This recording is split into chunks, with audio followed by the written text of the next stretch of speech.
কি করা হলো আজকে? আজকে 5 জুন ওয়ার্ল্ড এনভায়রনমেন্ট ডে। আমরা প্রত্যেক বছর এই দিনটি সেলিব্রেট করে থাকি।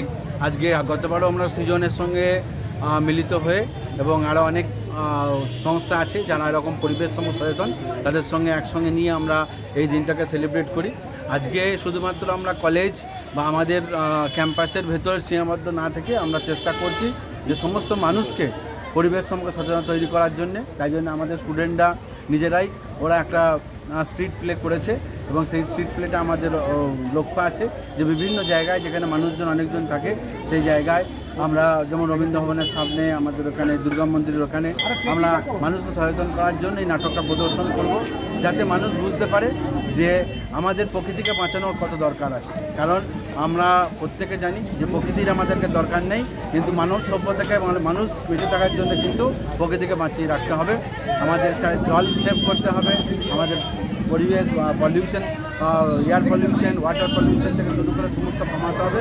সেই লক্ষ্যে আমরা সবাইকে আমাদের একটা উচ্চশিক্ষা প্রতিষ্ঠান হিসাবে এবং বিভিন্ন সংস্থা যারা আছে যারা এইসব কাজ করছে তাদেরকে নিয়ে আমরা মানুষ সচেতন করতে চাই এবং আমাদের আসানসোলের পরিবেশকে, প্রকৃতিকে আরও গ্রিন এবং আরও সুন্দর করতে চাই।